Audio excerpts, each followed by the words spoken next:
Hello dear student, welcome back to Gradient Learn Hub. तो आज की वीडियो में हम लोग देखेंगे आपकी कक्षा 10वीं का विज्ञान का अध्याय नंबर 2 अम्ल क्षारक एवं लवण का परीक्षा बोध गाइड से रिक्त स्थान वाले प्रश्नों को देखेंगे।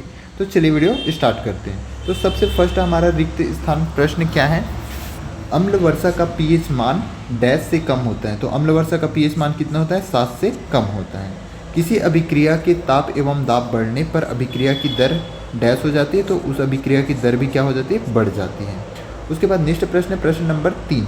इकाई समय में किसी रासायनिक अभिक्रिया में अभिकारक या क्रियाफल की सांद्रता में होने वाले परिवर्तन को डैश कहलाता है। तो इसको बोलते हैं आपका अभिक्रिया की दर बोलते हैं, अभिक्रिया की दर कहते हैं। उसके बाद नेक्स्ट प्रश्न है जिप्सम को गर्म करने पर डैश बनता है। तो जब जिप्सम को गर्म करते हैं तो इससे क्या बनता है? पीओपी, प्लास्टर ऑफ पेरिस बनता है, प्लास्टर ऑफ पेरिस।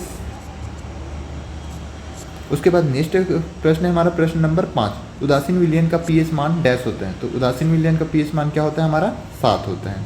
उसके बाद नेक्स्ट है प्रश्न नंबर 6। रासायनिक साम्य की प्रकृति क्या होती है? डैश होती है। तो रासायनिक साम्य की प्रकृति क्या होती है? आपका गतिक होता है। नेक्स्ट है प्रश्न नंबर 7। ब्रास्टन लॉरी अवधारणा के अनुसार प्रोटॉन दाता पदार्थ डैश कहलाते हैं। तो प्रोटॉन दाता कौन होते हैं? आपके अम्ल होते हैं। नेक्स्ट है प्रश्न नंबर 8। प्रश्न नंबर 8 है वर्षा के जल का पीएच मान डैश होता है। तो वर्षा के जल का पीएच मान क्या होता है? 7 होता है, उदासीन होता है। नेक्स्ट बंधों के बनना एवं टूटना डैश कहलाता है। तो इसको रासायनिक अभिक्रिया कहते हैं, रासायनिक अभिक्रिया। उसके बाद नेक्स्ट प्रश्न है प्रश्न नंबर 10वां।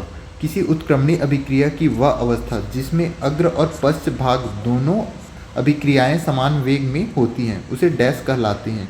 तो इसको आपका रासायनिक साम्य कहते हैं, रासायनिक साम्य। उसके बाद नेक्स्ट प्रश्न देख लेते हैं प्रश्न नंबर 11वां। तो प्रश्न नंबर 11 क्या है? डैश के बढ़ने से वियोजन की मात्रा बढ़ जाती है, मतलब किसी पदार्थ के टूटने की मात्रा बढ़ जाती है। तो ताप को जब बढ़ाते हैं तो उसके वियोजन की मात्रा भी क्या हो जाती है? बढ़ जाती है। रुधिर का पीएच मान डैश होता है। तो जो रुधिर होता है, ब्लड होता है, इसका पीएच मान क्या होता है? 7.3 से 7.5 के बीच में होता है। उसके बाद सोडियम हाइड्रोक्साइड एक डैश क्षार है। तो जो सोडियम हाइड्रोक्साइड होता है ये क्या होता है? एक प्रबल क्षार होता है। उसके बाद नाइट्रिक अम्ल एक प्रबल डैश है। तो नाइट्रिक अम्ल एक प्रबल क्या है? आपका सिंपल सा अम्ल है। तो ये फाइनली इसका आंसर था।